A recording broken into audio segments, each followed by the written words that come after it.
Before there were samurai, before there were shoguns or castles, Japan was a dream being whispered into existence. The islands were said to have been born from the gods themselves, two divine beings who stirred the seas with a jeweled spear until droplets fell and hardened into land. From those sacred drops came mountains, rivers, and forests so ancient they seemed to breathe. This is the beginning of a story that blurs the line between myth and memory. The people of these first centuries lived close to the earth. They saw the world as alive. Every tree, stone, and stream held a spirit. When the wind rustled through the pines, it wasn't just weather. It was a presence, something watching, listening, maybe even guiding. This belief became known as Shinto, a faith not of commandments, but of connection. It taught that purity mattered more than power, that harmony with nature was the highest form of wisdom. Time passes, though in this world it feels slower, measured not in years, but in seasons. Villages form along rivers. Farmers bend over rice paddies that shimmer under the summer sun. Fishermen sail wooden boats along misty coasts. Life is humble, yet peaceful. There are no armies yet, no grand cities, just families, rituals, and the rhythm of rain. Then, like a distant bell, change begins to echo from across the sea. Around the 6th century, travelers and monks arrived from China and Korea, carrying something new: books of philosophy, written laws, new forms of art, and most importantly, Buddhism. It is a belief system that speaks of compassion and impermanence, of cycles and rebirth. It doesn't erase Shinto, but merges with it, creating a harmony unique to Japan. Temples rise beside shrines, and statues of the Buddha gleam softly beneath cedar trees. The two faiths breathe together, like twin lungs of the same spirit. With these ideas come systems of government and writing.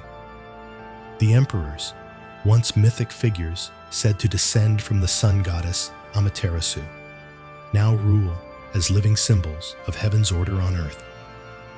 Court scribes begin recording history, and poets start capturing emotions that had only been sung before. The first great cities emerge, planned with precision and inspired by China's symmetry. The capital of Nara becomes a place of art and administration, a cradle of culture. But structure always carries restlessness. In the hearts of the people, beauty begins to bloom, a hunger for grace, for something beyond mere order. And so, in the year 794, the capital moves again, this time to a place of rivers and soft hills, protected by mountains on all sides. Its name is Heian-kyo, what we now call Kyoto. And with it begins an era unlike any other, one that will define Japan for centuries. Kyoto at dawn feels like a painting come alive. You can almost see the soft light spilling over tiled rooftops, smell the faint incense drifting through corridors of lacquered wood. In the imperial court, men and women speak in poetry. Every gesture, every glance is deliberate, like part of a slow dance. The nobles live in pursuit of beauty, in calligraphy, music, fragrance, even the way sleeves fall from the wrist. They write about the sadness of cherry blossoms falling, about love that fades like the moon. Their lives become performances of elegance and emotion. Yet outside those polished gates, the world is different. Farmers toil, merchants travel, and small landowners begin arming themselves to protect their homes. They call themselves bushi, warriors. They learn to fight from horseback, to wield bows and blades with calm precision. They believe in loyalty, discipline, and the quiet dignity of service. While the nobles perfect the art of grace, these warriors begin to perfect the art of survival. It is in these two worlds, the silken serenity of the court and the raw determination of the countryside that the seeds of Japan's medieval age are planted. One world will fade like a dream at dawn. The other will rise with the sun, sharp and unyielding. By the end of the Heian period, whispers of power begin to drift through the palaces. Families with strong military ties start to overshadow the nobility. The Fujiwara clan, once the great puppet masters of court politics, feel their influence slipping. Outside the city walls, clans like the Taira and Minamoto gather strength, their banners fluttering in the wind. The land begins to shift beneath the weight of ambition. The age of elegance is reaching its twilight. Beneath the sound of flutes and the rustle of silk, you can almost hear it. The faint ring of steel being sharpened, the hoofbeats of armies still unseen. Japan is about to transform. The poetry of the Heian world will give way to the rhythm of war. The night deepens over Kyoto, and the lanterns begin to dim. The nobles whisper their verses about beauty and loss, unaware that the next verse in Japan's story will be written not with ink, but with blood. The world of peace is falling asleep, and when it wakes, it will wake to the sound of swords. The city of Heiankyo breathes like a living poem. From its center radiate orderly avenues, each one lined with cherry trees that burst into delicate pink flames every spring. The imperial palace gleams at the heart of it, a calm jewel in a sea of elegance. The nobles of the court believe they have perfected life itself, measured, beautiful, refined. Their world is ruled by poetry and etiquette, by silk sleeves that brush the ground, by glances that can wound more deeply than swords. To live in Kyoto during the Heian Age is to exist inside a dream. The day begins with the scent of incense and the sound of zithers plucked behind painted screens. Courtiers drift through gardens in 12-layered robes, their words measured as carefully as brushstrokes. They speak in metaphors, in hints and pauses. Love affairs begin with poems exchanged on scented paper. The ideal man must know how to write, how to paint, how to compose verses about dew and loneliness. The ideal woman must be both invisible and unforgettable. Art becomes religion here.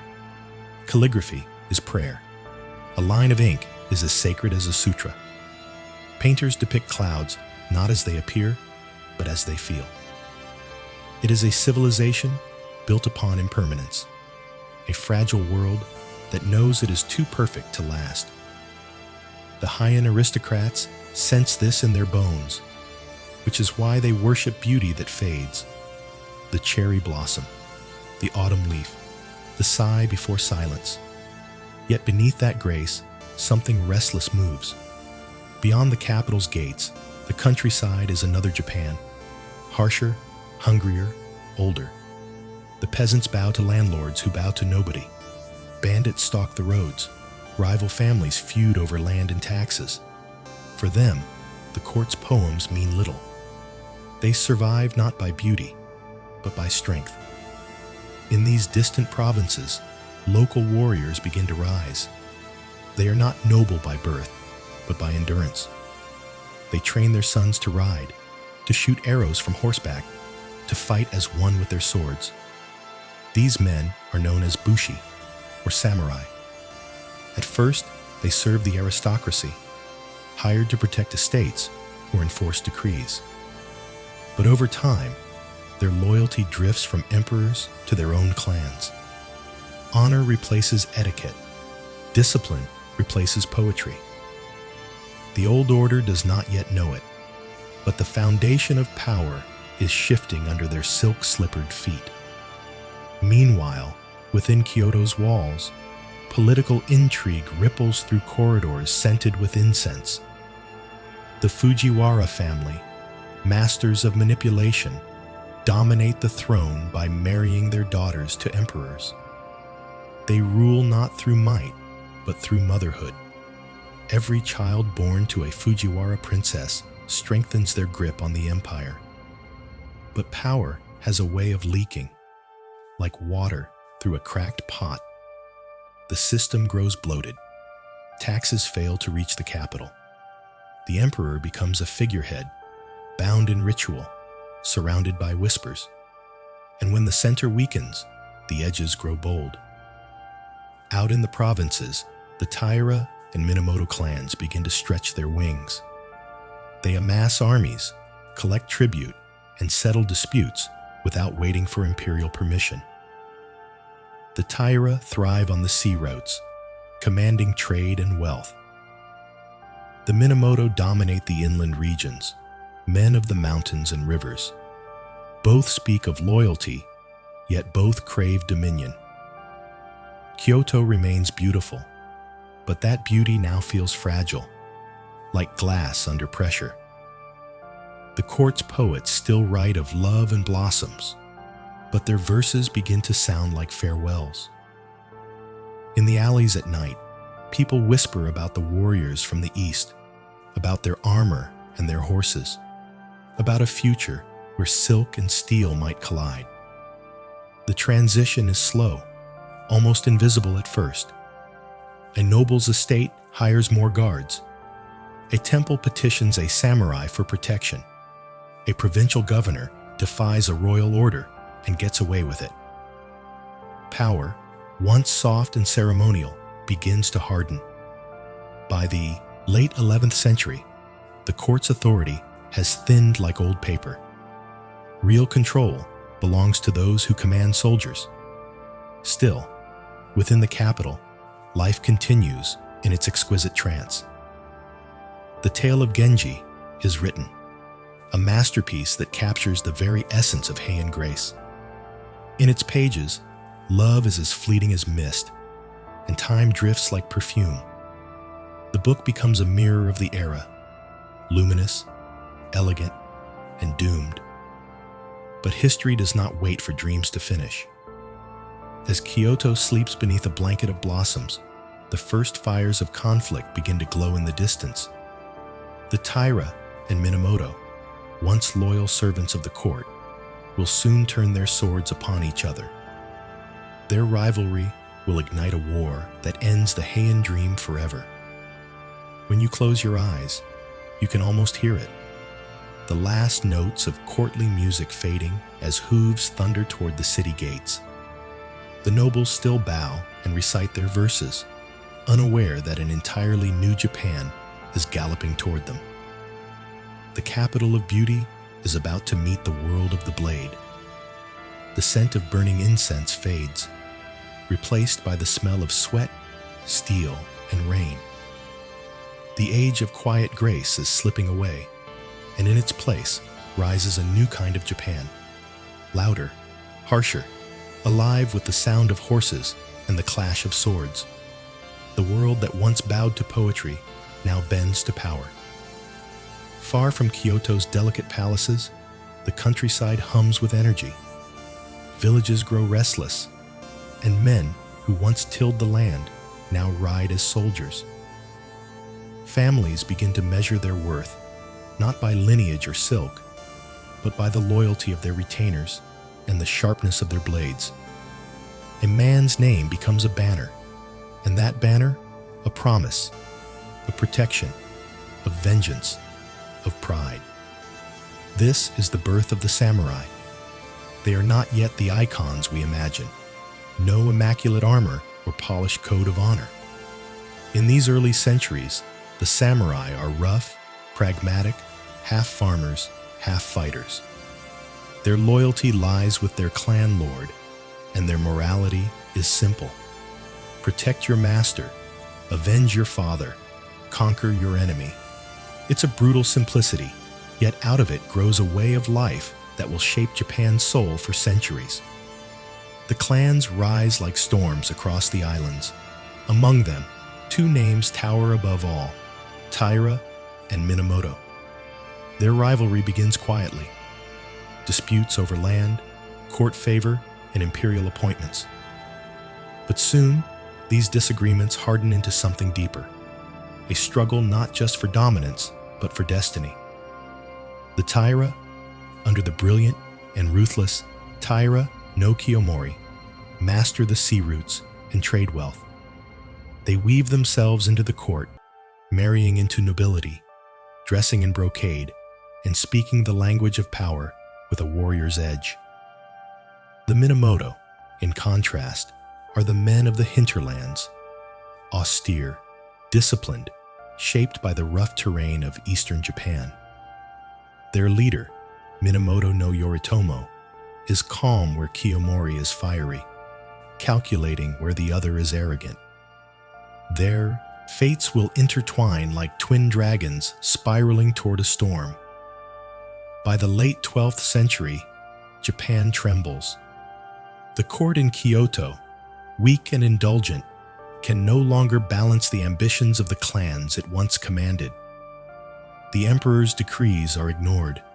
His armies are borrowed. The true decisions are made in the barracks, not the throne room. And then, one night, the fragile peace shatters. It begins with whispers, accusations, betrayals, assassinations in the dark, then open warfare. The Genpei War erupts in 1180, and for 5 years, the land burns. Armies clash in rivers and valleys, temples become fortresses, and families vanish overnight. Monks pray as flames devour their shrines. The elegant world of the Heian courtiers crumbles under the thunder of hooves. The Taira fight with wealth and pride, adorned in crimson banners that shine like blood under the sun. The Minamoto fight with endurance, their banners white and stark as bone. Each victory feels like fate turning its wheel, and each defeat brings new legends. At Dan no Ura, the final battle, the two forces meet upon the sea. The Taira fleet gleams across the waves, banners snapping in the wind. But the tide turns, literally. A change in current traps them, and Minamoto arrows rain like hail. When it ends, the sea is red.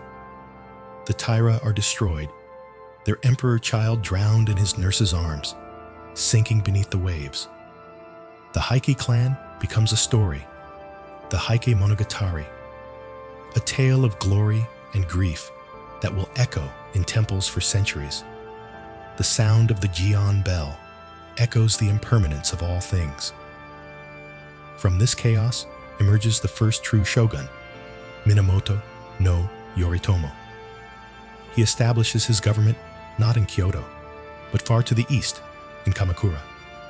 For the first time, the emperor rules in name only. The shogun commands the nation in truth. Japan becomes a warrior's realm. In Kamakura, life is stark and disciplined.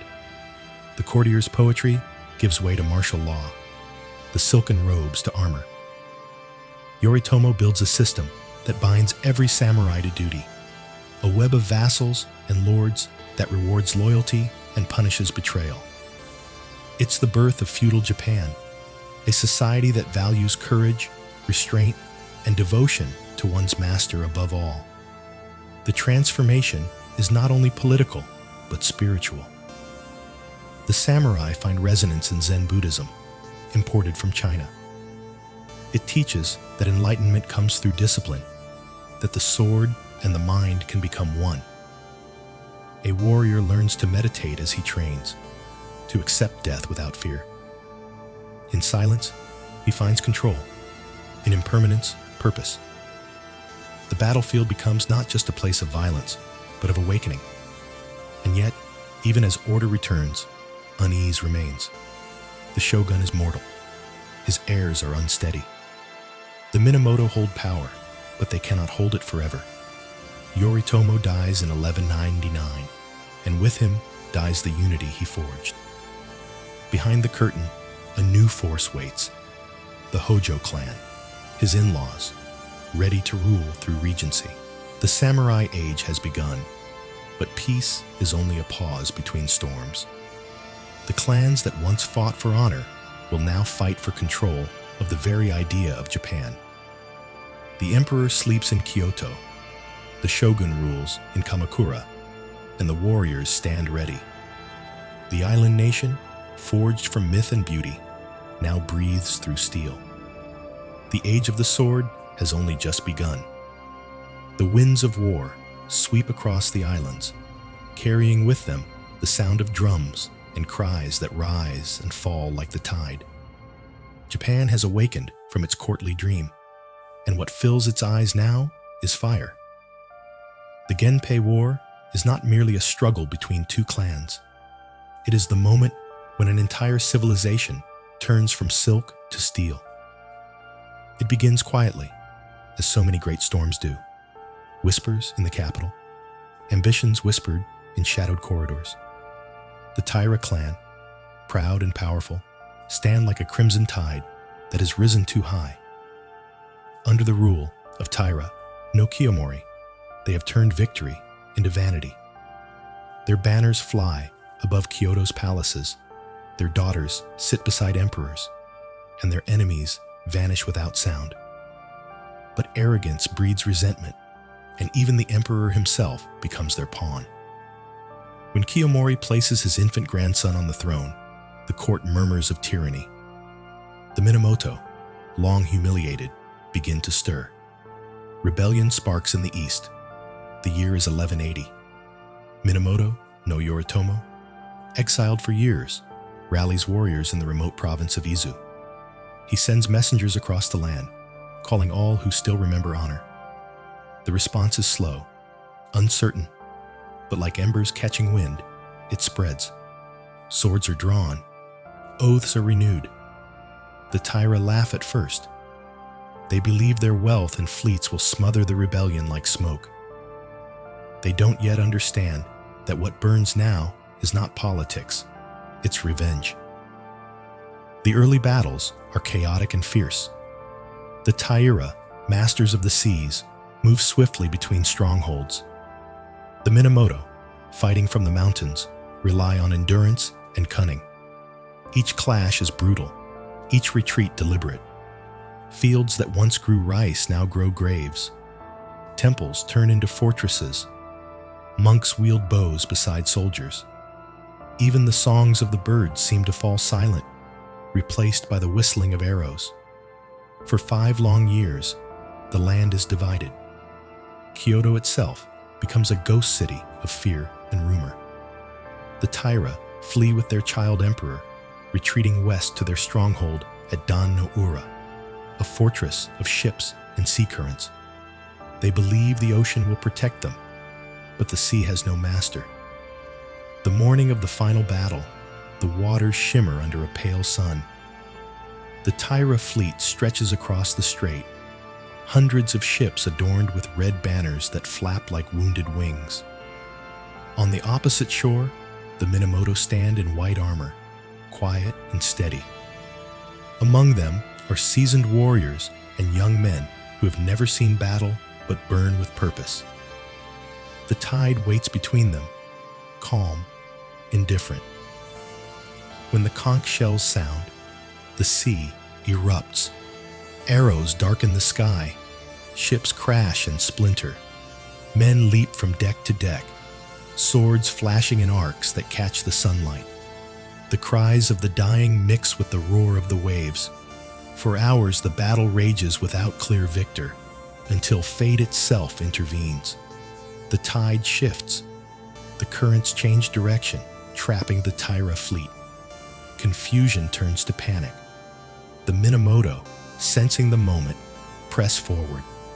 In the chaos, the child emperor, just 8 years old, is carried to the edge of the ship by his grandmother. Clad in imperial robes, he gazes across the burning sea. She whispers a prayer and leaps into the water, the boy in her arms. One by one, the Taira follow. Mothers, sons, generals, disappearing beneath the waves. When the battle ends, the ocean is red and still. That day marks the end of the Taira clan and the fall of the old Japan. The sea becomes their grave and their legend. In temples across the land, monks recite the opening lines of the Heike Monogatari. The sound of the Gion bell echoes the impermanence of all things. The color of the Sala flowers reveals that the prosperous must decline. The Minamoto emerge victorious, but victory carries its own weight. The land they inherit is scorched and divided. Villages lie in ruin. The court is hollow, and the emperor's crown glitters with emptiness. Yoritomo, wise enough to see the danger of unchecked power, builds something new. In 1192, he is granted the title of Sei Taishogun, barbarian subduing generalissimo. The title is ancient, but Yoritomo gives it new meaning. He establishes his government in Kamakura, far from the corruption of Kyoto. From this moment, Japan will be ruled not by the emperor, but by the shogun. The Kamakura shogunate begins not in ceremony, but in silence.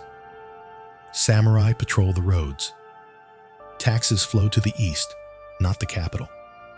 The emperor becomes a figure of tradition. The shogun becomes the spine of reality. Under Yoritomo, a new order takes shape, one based on duty, loyalty, and the simplicity of the sword. Feudalism, the code of the samurai, and the spirit of Zen all take root in this soil of ash and rebirth. Yet even as the new system strengthens, it carries within it the seeds of its own fragility. The samurai live by obedience, but they also dream of glory. The clans that once fought for justice now taste power, and power never sleeps quietly. Still, for a moment, brief as a candle's flicker, the land finds peace. The bells of Kyoto ring again, softer now, echoing across valleys where the dead rest beneath grass and cherry trees. The sea at Dan no Ura glimmers with ghosts, and fishermen say that on quiet nights you can still hear the clash of oars beneath the waves. The age of the sword has triumphed, but the story of Japan is far from done. The shogun's grip will hold for a time, but storms never rest long over the Pacific. Beyond the horizon, new winds begin to stir. After the smoke of the Genpei War clears, Japan exhales for the first time in decades. The land is quiet again, but it's not the silence of peace. It's the silence after a storm, the kind that hums with tension. The Taira are gone, swallowed by the sea. The Heian court, once the center of grace and poetry, has become a hollow echo of itself. In their place stands something entirely new, a government born of discipline, loyalty, and the will of the sword. Far from Kyoto's faded splendor, the coastal city of Kamakura becomes the new heart of Japan. It isn't elegant or symmetrical like the old capital. There are no grand avenues or jeweled temples. Kamakura smells of sea air and pine. It's a place built for warriors, practical, quiet, and watchful. From here, Minamoto no Yoritomo, the first shogun, rules not with ceremony, but with command. Under Yoritomo, Japan is reshaped. The emperor still sits on his throne in Kyoto, performing the rituals of heaven and earth, but his decrees are meaningless without the shogun's seal. Power no longer flows from divine lineage. It flows from the sword. The shogun governs through a network of loyal vassals known as gokunin, men bound to him by oaths stronger than blood. Each samurai swears to serve his lord even unto death, and in return, he is granted land and protection. It is a new kind of order, a pyramid of obligation, where honor is both law and currency. For the first time, Japan's government truly belongs to the warriors. Yet Yoritomo rules with suspicion as much as strength. He trusts no one completely, not even his own family. His brothers, once comrades in war, are kept under watch. The same discipline that built his shogunate becomes a wall around his heart. When he dies in 1199, after a fall from his horse, the balance he created begins to tremble. Power passes to his young son, then to regents from the Hojo clan, his wife's family, patient and calculating. They step into the vacuum with quiet precision. Under Hojo Masako, Yoritomo's widow, the shogunate becomes something unprecedented, a regime guided by a woman's mind and a family's will. Masako, often called the nun shogun after taking Buddhist vows, becomes the steel behind the throne. Her political instincts are unmatched. She navigates court plots, rebellions, and assassinations with calm grace. The Hojo regents strengthen the system Yoritomo built. They keep the Minamoto name alive as a puppet line while consolidating real control. Their council governs collectively, balancing ambition with restraint. In the capital, Kyoto's nobles begin to understand their irrelevance. Their titles remain, but their influence has withered like ink in rain. The age of the aristocrats is over. The age of the samurai has taken root. Yet the new order isn't without shadows. The shogunate's strength depends on unity, but Japan is a tapestry of proud clans. The samurai's code, Bushido, is still unformed, more instinct than philosophy. Loyalty can turn to rebellion in an instant. The emperor, though powerless, remains a symbol of divine legitimacy, and those who resent the shogunate begin to rally around him.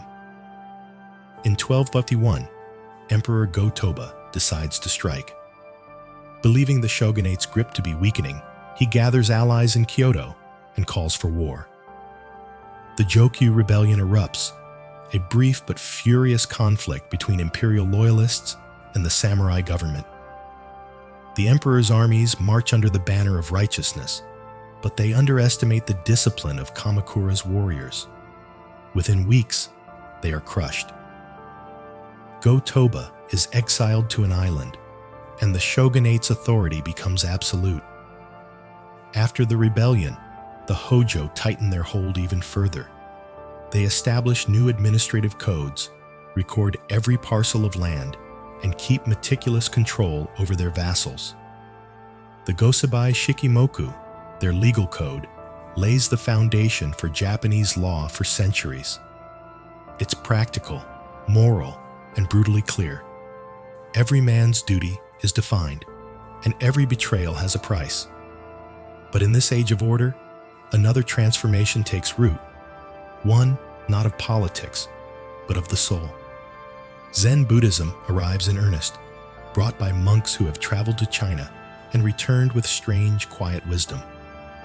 They preach discipline through meditation, clarity through simplicity. The samurai embrace it. In the stillness of the monastery, they find the same focus they seek in battle.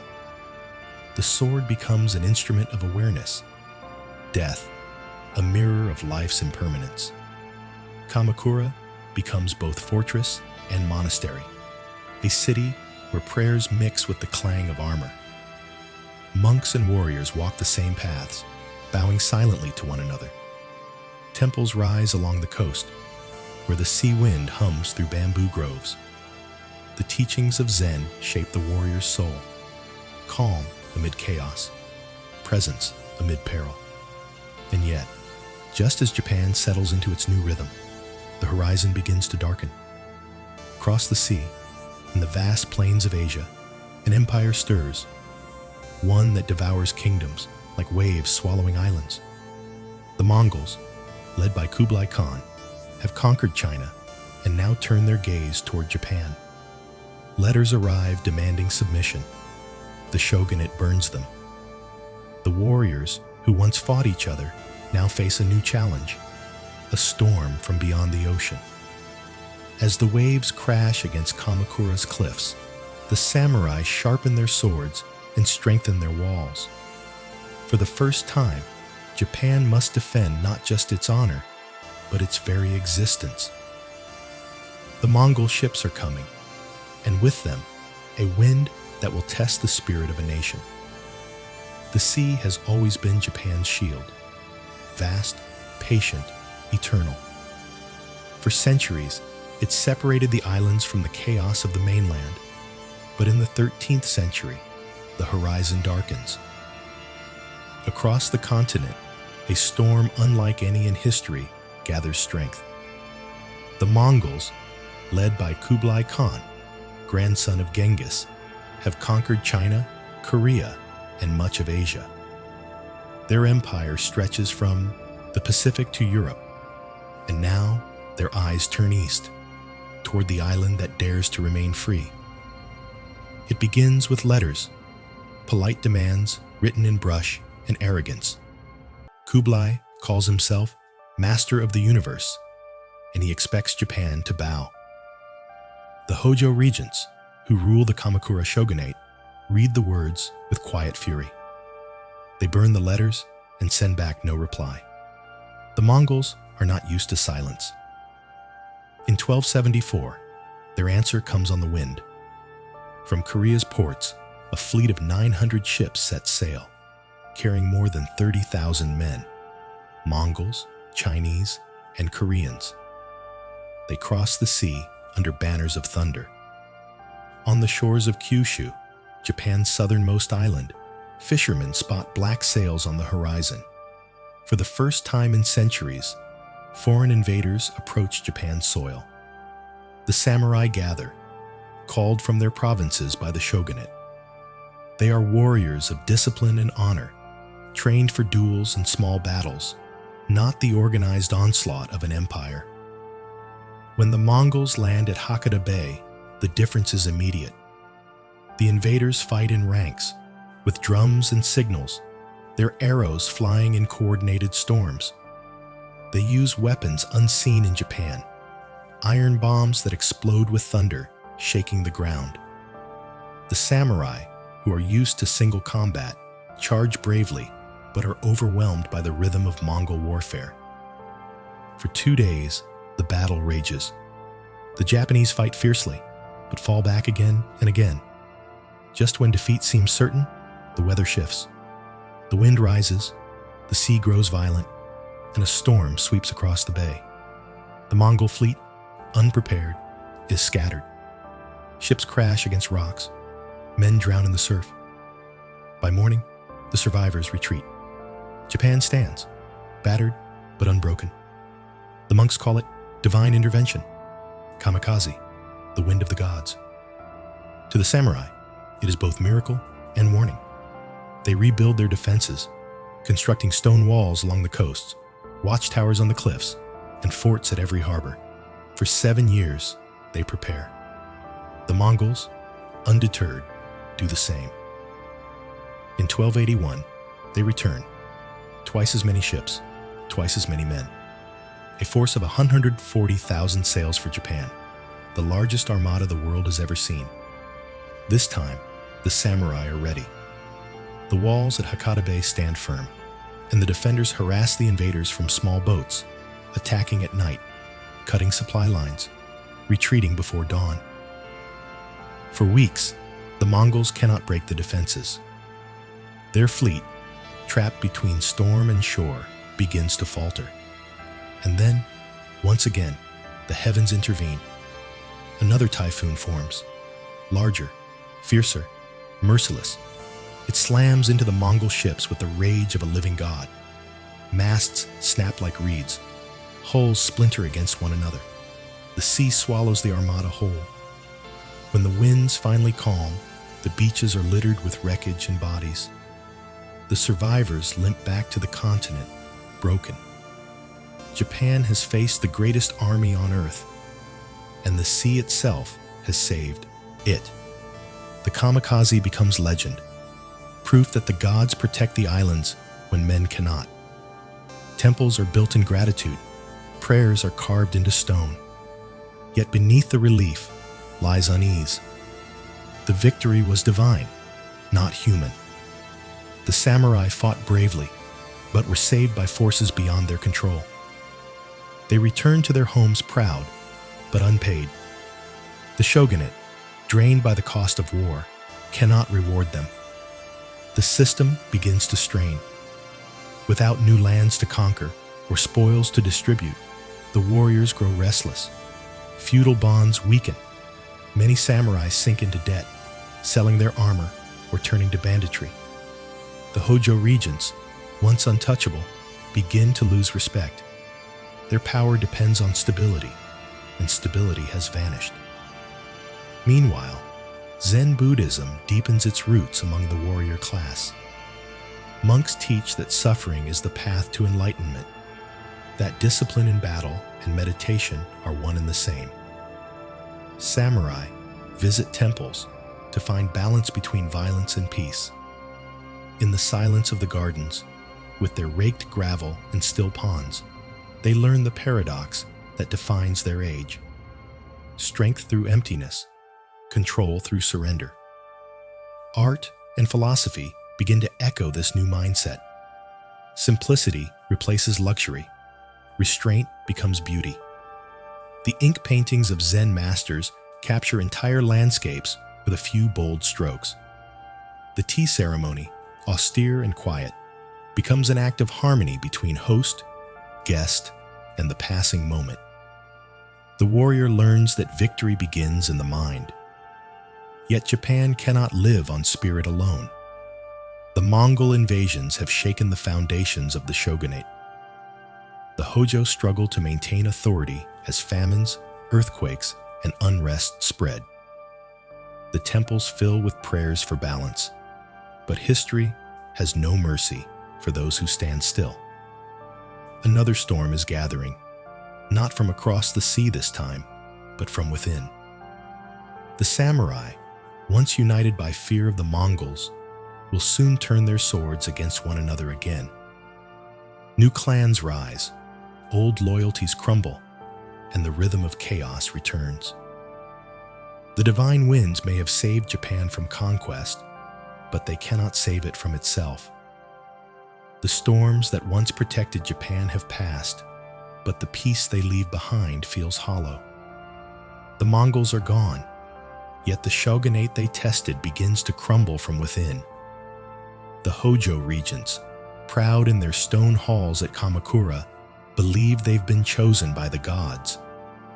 But faith alone cannot feed hungry soldiers or mend a weary land. The people grow restless, the samurai poorer, and the emperor, long ignored, begins to stir from his silence. In Kyoto, a different kind of storm brews. Emperor Go-Daigo, ambitious and unyielding, dreams of restoring imperial power. He looks east toward Kamakura and sees not divine rulers, but bureaucrats clinging to order. In 1331, he rebels, raising the imperial banner once again. It's a desperate gamble, a cry from a throne that has slept too long. At first, it seems doomed. The shogunate's armies capture him, exile him, crush his supporters. But rebellion is like fire. It spreads from spark to spark. In the provinces, samurai disillusioned by years of debt and dishonor begin to join the emperor's cause. Among them stands a brilliant and unpredictable general named Ashikaga Takauji. Takauji rides for the shogunate at first, sworn to defend the Hojo. But when he sees the corruption of their rule and the emptiness of their reward, he turns his banner. He marches his army into Kyoto, defeats the Hojo loyalists, and restores the emperor to power. The dream of imperial restoration seems fulfilled. But dreams can be treacherous. Go-Daigo envisions a golden age of courtly rule, with emperors reigning as they once did in Heian splendor. The samurai, who bled to put him back on the throne, expect reward and recognition. Instead, they receive poetry and promises. Resentment blooms like mold in a dark room. Takauji, the warrior who made kings, realizes he has been betrayed. In 1336, he rises again, this time against the emperor he saved. His armies sweep through the capital, setting Kyoto aflame. Go-Daigo flees into the mountains, where he establishes a rival court, still claiming divine legitimacy. For the next 60 years, Japan will live in two worlds: the northern court, ruled by the Ashikaga shoguns in Kyoto, and the southern court, led by Go-Daigo's descendants in exile. Two emperors, two truths, one fractured nation. From this chaos, the Muromachi period is born, named for the district in Kyoto where the Ashikaga established their government. Unlike Kamakura's austere discipline, the new shogunate is elegant, artistic, unpredictable. The Ashikaga rulers are warriors with the hearts of poets. They fight fiercely, but they also collect art, sponsor temples, and nurture beauty in a time of bloodshed. Ashikaga Yoshimitsu, the third shogun, embodies this paradox. He transforms Kyoto into a jewel once more, building the magnificent Kinkakuji, the golden pavilion, its reflection shimmering over the still pond below. Under his reign, trade with China flourishes, Zen temples blossom, and no theater takes shape. Slow, haunting dramas where every gesture feels eternal. It is a culture of restraint and perfection, born from centuries of conflict. The Zen ideals that once guided samurai meditation now infuse every art form. Ink painters reduce mountains to a few fluid lines. Gardeners craft landscapes of stone and silence. The tea ceremony evolves into a ritual of humility, a deliberate act of slowness in a violent age. Simplicity becomes a form of rebellion against chaos. But beneath the surface of this beauty, cracks widen. The Ashikaga shoguns lack the discipline of their Kamakura predecessors. Power ebbs and flows between provinces. Local warlords, daimyo, grow bolder, their armies larger. Kyoto becomes a stage of politics and elegance, while the countryside grows restless once again. By the 15th century, even the splendor of Yoshimitsu's golden age begins to fade. His successors are weaker, more distracted by art and intrigue than the art of rule. The court divides, alliances fracture, and the great clans, Hosokawa, Yamana, Uchi, prepare for inevitable confrontation. In 1467, the tension breaks. The Onin War erupts, a conflict so chaotic it defies reason. It begins as a dispute over succession, but soon engulfs the capital. Kyoto burns for more than a decade. Temples collapse, mansions fall, and families vanish. The city that once symbolized refinement becomes a wasteland of ashes. The shogunate loses control entirely. When the smoke clears, Japan is no longer one realm, but 100. The Muromachi era closes not with peace, but with splintering. Each daimyo now rules his own territory like a king, raising armies, minting coins, enforcing his own laws. The emperor's name remains, but his voice has vanished. The Ashikaga shoguns, surrounded by their art and fading glory, become ghosts in their own palace. And yet, out of this ruin, something inevitable begins to form. A hard new age of ambition and fire. The world will soon call it the Sengoku, the age of warring states. The samurai who once meditated under temple bells will now march under war banners. Each lord will dream of uniting Japan beneath his own seal. The cherry blossoms still bloom each spring, soft and fleeting as always. But now, they fall not on poets' robes, but on battlefields. The island that once prayed for calm has learned to thrive in the storm. The calm elegance of Kyoto's gardens has vanished. The city that once reflected heaven now mirrors hell, burned, broken, and ruled by fear. The Onin War has ended, but its ashes mark the beginning of something far more dangerous. The old order, the emperor, the shogun, the noble, means nothing anymore. What remains is raw ambition. Across the land, power fragments like shattered glass. Every province becomes its own kingdom, every castle its own world. The great lords, the daimyo, carve up Japan with fire and steel, each dreaming of unity under his own name. Alliances are made and broken in a single breath. Betrayal is not shameful. It is survival. This is the Sengoku period, the age of warring states. A century and a half where peace becomes myth and power the only truth. The countryside swarms with soldiers. Rice fields turn to battlegrounds, villages to fortresses. Armies march under banners painted with family crests. The triple hollyhock of the Tokugawa, the chrysanthemum of the Takeda, the crescent moon of the date. Their colors ripple across the land like moving storms. In this new world, birth means nothing. A farmer can rise to become a general. A lord can fall to a peasant's spear. Castles rise from the earth like mountains overnight, their stone walls slanting sharply, their moats reflecting the sky. The samurai way, once noble and spiritual, hardens into something practical. Honor is now strategy. Loyalty lasts only as long as it profits. The sword remains sacred, but the mind becomes the true weapon. The guns arrive. From distant lands beyond China, Portuguese traders bring strange new weapons. Tanegashima matchlocks, tools of thunder and smoke. The first daimyo to understand their power is Oda Nobunaga, a man born from chaos and made for it. He is ruthless, brilliant, unpredictable. To his enemies, he is a demon. To his soldiers, a god. Nobunaga sees the world as a board to be reset.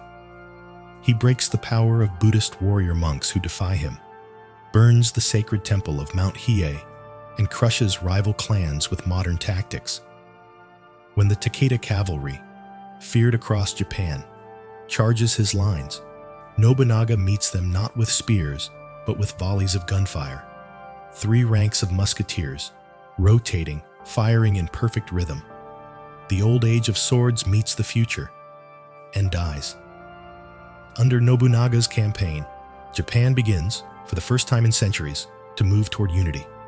He rebuilds Kyoto, restores trade, opens roads. He is both destroyer and creator, cruel but visionary. Yet even demons have enemies.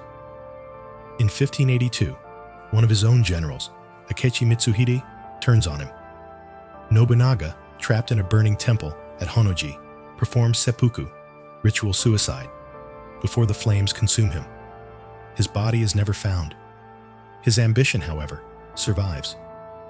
Into the power vacuum steps Toyotomi Hideyoshi, Nobunaga's most unlikely successor, a man born a peasant who rose through wit, charm, and ruthless brilliance. Where Nobunaga conquered through fear, Hideyoshi unites through diplomacy. He gathers the fragments of the country, convincing rival lords to kneel not out of terror, but out of admiration. His charisma becomes his weapon. Hideyoshi ends the endless wars, stabilizes the nation, and dreams of something greater. He builds Osaka Castle, a fortress so grand it seems carved from ambition itself. He reforms the class system, forbidding peasants to carry swords and solidifying the samurai's identity. For the first time in centuries, Japan tastes peace, though it's a peace held together by one man's will. But peace cannot fill a conqueror's heart.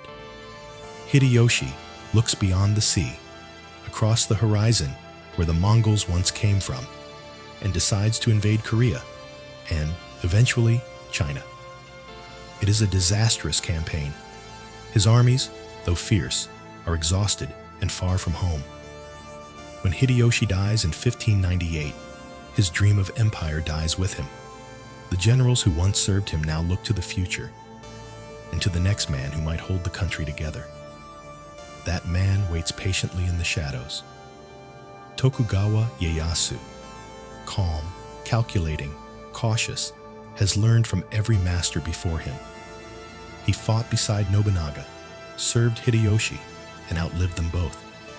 He believes in order, not glory, in patience, not passion. When the time comes, he moves with quiet precision. The land, once again, trembles with civil war. In 1600, the armies of East and West collide at Sekigahara, the greatest battle Japan has ever seen. The fog lifts on the morning of October 21st to reveal over 150,000 men. Swords glint, banners ripple, and the fate of the nation balances on the edge of a blade. The fighting lasts only a day. Betrayals shift the tide. The gods stay silent. When the smoke clears, Ieyasu stands alone. The Tokugawa have triumphed. The Sengoku chaos ends not with a bang, but with a calm breath, the kind taken before a long sleep. For the first time in centuries, Japan is whole. The fires of ambition are banked, and the sword that divided the land now guards it. But peace, too, is a blade. It can protect, or it can cut. The age of endless war is over. The age of control is about to begin. When the smoke of Sekigahara settles, Japan stands on the edge of something it hasn't known for centuries: stability. The war banners are torn, the rivers run red, and the sound of drums fades into wind. For the survivors, it feels unnatural. After a lifetime of battles, silence feels heavier than noise. Out of that silence, a new figure steps forward: Tokugawa Ieyasu, patient architect of victory, a man who wins not through ferocity, but endurance. Ieyasu has spent his entire life studying chaos. He has seen how ambition destroys those who move too fast, how glory burns brighter than wisdom and always ends in ashes. Nobunaga built through fear and flame. Hideyoshi built through charm and control. Ieyasu builds through time. His weapon is not the sword, but structure. His dream is not conquest, but peace that lasts beyond a single man's lifetime. In 1603, he is appointed shogun, the supreme military ruler of Japan. From that day, the capital shifts east once again, to a fishing village called Edo, soon to become Tokyo. From its damp streets and timber walls, Ieyasu raises an empire of order. The new Tokugawa shogunate does not destroy the samurai spirit, it domesticates it. Swords remain sacred, but now they hang at the waist of men who spend more time in government offices than on battlefields. The samurai become administrators, teachers, poets. The daimyo, once free to fight, are bound by the shogun's laws. They must live in Edo every other year, their families kept there as honored hostages. It is a system built on balance and quiet control, one that turns rebellion into exhaustion. Trade, once chaotic, is regulated. Roads are built, bridges repaired, post towns established so that travelers can move safely from one end of the country to the other. For the first time, peasants can work without fear of raids or armies trampling their fields. Markets grow, art flourishes, and money replaces blood as the measure of power. Ieyasu's governance is not merciful, but it is deliberate. He knows that peace is fragile. To preserve it, he closes the country's doors. Foreign traders are restricted to small ports, missionaries expelled, Christianity banned. Japan becomes an island once more, sealed not by ocean, but by will. Within that isolation, a unique civilization blooms. In Edo, the air hums with the rhythm of a city awakening. Wooden bridges arch over slow canals. Lanterns glow at dusk along narrow streets. Merchants sell silk and sake. Children chase paper kites through alleys. The warrior class, once feared, now studies poetry, calligraphy, and tea ceremony. The spirit of the sword turns inward, into discipline, etiquette, and thought. Under Ieyasu and his heirs, the Tokugawa order holds firm. For more than 200 years, Japan lives without large-scale war. Peace becomes its own kind of religion, a balance maintained by obedience and ritual. The emperor still reigns in Kyoto, distant and symbolic, while the shogun governs in Edo, practical and unseen. The land settles into rhythm, the rice harvest, the festivals, the turning of seasons. But peace also changes the soul. The samurai, once defined by struggle, begin to question their purpose. Their swords rust quietly, while their minds turn to philosophy. The idea of Bushido, the way of the warrior, takes shape in this stillness. It is no longer a code of battle, but of morality, honor, loyalty, restraint, duty. The ideals of a warrior transformed into ethics for an entire society. Art, too, evolves. The fierce brushstrokes of Zen painting soften into the vivid colors of ukiyo-e woodblock prints, scenes of everyday life, courtesans, theaters, landscapes, fleeting pleasures. The floating world is born, and with it, a new kind of beauty, one that celebrates impermanence, not with sorrow, but with joy. Ieyasu dies in 1616, leaving behind a nation at peace. His successors carry his system forward with careful precision. Temples rise in Edo, canals expand, and the city becomes the beating heart of an empire that no longer dreams of conquest, only of perfection. The warriors who once lived by war now live by ritual. Every gesture, every bow, every silence has meaning. And yet, beneath that calm, the same ancient truth hums, the one that began in the myths of the gods and echoed through every age. Nothing lasts forever. The Tokugawa peace will endure for centuries, but the world beyond Japan's shores is already changing. Ships will one day return, larger, darker, carrying not armies, but ideas. The walls Ieyasu built will hold for a long time, but not forever. For now, though, the land sleeps. The fires are out. The swords are sheathed. The age of war has fallen into memory, and Japan, after centuries of chaos, has finally exhaled. The land rests beneath a hush that feels endless. For more than 2 centuries, the Tokugawa order has held Japan in a careful equilibrium, neither asleep nor awake, caught between memory and anticipation. The rice grows, the rivers flow, and the swords remain quiet in their scabbards. The shoguns rule from Edo, the emperor presides in Kyoto, and the people live within a pattern so steady that it begins to feel eternal. The peace Ieyasu built is deep but heavy, like a lake that never stirs. In the villages, generations rise and fall under the same thatched roofs. The merchants of Osaka grow wealthy, trading silk and rice. The artisans of Kyoto perfect the art of lacquer and porcelain. In Edo, a new middle class blossoms, eager for entertainment and beauty.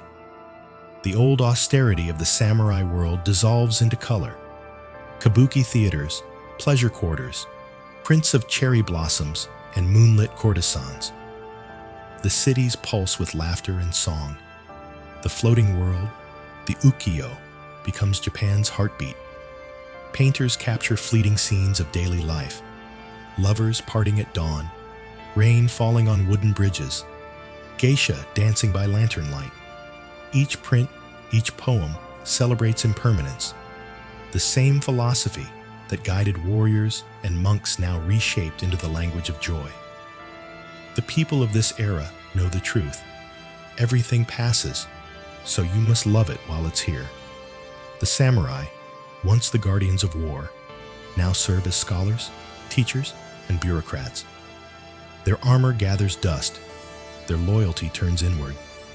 The Bushido Code, once about death, now becomes about living rightly. They find purpose in discipline, in family, in poetry. Some grow restless. Too many generations of peace dull the edge of a blade, but the system endures. The Tokugawa shoguns maintain strict order through balance. Foreign ships are turned away. Christianity is outlawed. Japan becomes a world unto itself, self-contained, pure in its isolation. The seas that once brought Mongols and merchants now serve as walls. Within those walls, the people refine simplicity into art and ritual into culture. A garden, a tea bowl, a poem, each becomes a mirror of the divine. And yet, no wall holds forever. In the mid-19th century, the calm horizon begins to ripple. Distant lands awaken with fire and industry. Steamships cross the oceans, black smoke against gray skies. In 1853, the sound of foreign cannon echoes in Edo Bay as Commodore Perry arrives from America, demanding that Japan open its ports. The age of isolation, so carefully woven, begins to unravel. The shogunate hesitates. Some call for resistance, others for adaptation. The samurai who once protected the nation now find themselves divided. Loyalty to the shogun or to the emperor? The same question that haunted Japan in the 14th century returns, sharper than ever. History folds back on itself, as it always does. By 1868, the Tokugawa shogunate falls, and imperial power is restored. The Meiji Restoration begins, and with it, a new Japan, one that looks outward, eager to catch up with the modern world it has long ignored. The swords that once ruled the land are surrendered. The top knots are cut. The samurai vanish into history, their spirits lingering in the tea rooms, the temples, the poetry of 1,000 years. Yet the story does not end in loss. Every age that dies leaves something behind. The discipline of the warrior becomes the heart of modern Japan, the patience, the precision, the quiet strength in creation. The cherry blossom still blooms each spring, as it always has, as it always will. People pause beneath it, watching petals fall like snow, knowing that beauty lives only because it cannot last. If you listen closely, you can still hear them, the whispers of the old world, the clash of swords, the laughter of poets, the ringing of temple bells carried by the wind. The tale of medieval Japan was never just one of war and rule. It was about learning to live with impermanence, to find grace in transience, to build peace from the memory of fire. So as you drift toward sleep, imagine standing once more on that quiet shore where it all began. The sun is rising over the islands. The sea breathes softly against the sand. From the myths of the gods to the cities of the shoguns, from chaos to calm, Japan's story comes full circle. The land that was forged in steel and silence rests again in stillness. And somewhere between history and dream, the samurai bow one last time before fading into the dawn.